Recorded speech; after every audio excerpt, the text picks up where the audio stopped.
Like Parliament said themselves, they don't normally issue statements like this, but you know what, in my case they will.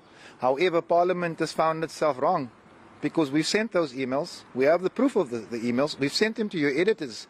Perhaps Parliament will now apologize to me because what they've in actual fact done is they've accused me of lying. Parliament. Welcome back to the channel. Hit that subscribe button. If you thought you'd heard every excuse in the book, think again. So, here's the setup. Fatil Adams was scheduled to give a highly anticipated testimony at the Madlanga Commission. The commission requested his official statement all the way back in October of last year. That is months to write a statement. But when did our honorable MP finally hand it over? Monday night, after 9 p.m., right before his Tuesday appearance. Talk about pulling an all-nighter. It's a heartbreaking story, right?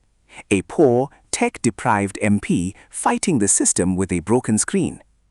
The Parliament ICT Service Desk pulled up the receipts. They released a savage public statement clarifying that they have absolutely zero records of Adams's laptop being persistently broken for 18 months. Fatil Adams fired back at Parliament by announcing that he has already sent his receipts directly to ENCA's editors to prove he is not lying. What a shame! Now that his name is being dragged in the mud, he's quick to react. But when Madlanga called him out, it took him 10 months. Like Parliament said themselves, they don't normally issue statements like this, but you know what, in my case they will. However, Parliament has found itself wrong because we've sent those emails. We have the proof of the emails. We've sent them to your editors. Perhaps Parliament will now apologize to me because what they've in actual fact done is they've accused me of lying. Parliament has defamed me. So all we're saying is we've got the proof. We forwarded the proof to the media. We hope the media will publish the proof the same way that they published our Parliament's lies, and let's see how it ends. Ultimately, we've never said anything we can't back up. Whatever we're going to say at Madlanga, we're going to back it up with hard copy. So this is a good time for certain people to start getting worried. Parliament will hear from our attorneys in the course of next week because this is unheard of. You know, when that institution starts defaming people, for whatever political reason they want to, I don't understand. We must also remember this is the same Parliament that allowed the PKTT to trample on its sovereignty. So we're stumped. We don't know what's going on here.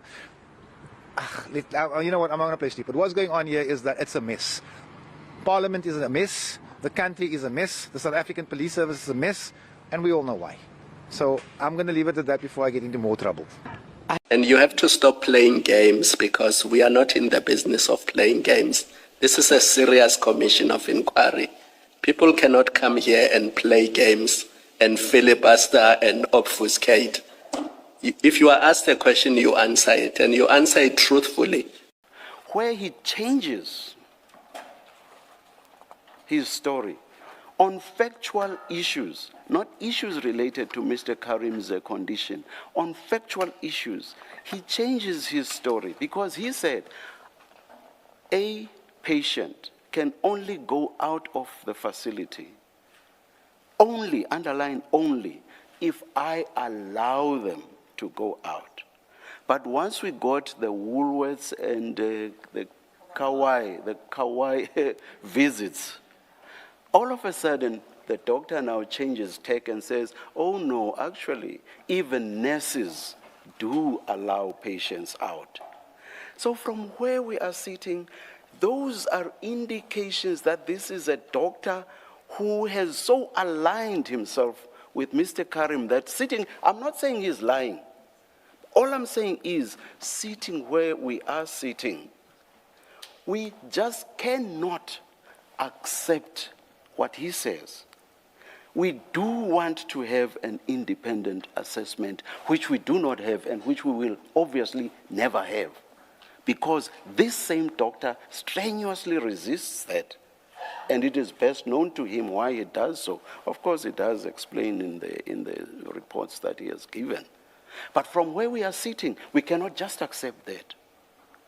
So it is on that basis that I say, in accordance with jurisprudential authority, he is very much, his position is very much analogous to that of a hired gun. And it's in those instances that courts always insist on someone who is independent, someone who is objective, but as I say, we are not going to hold our breath on in that regard. We are not going to have such an independent assessment. So I say again to you, you cannot say that,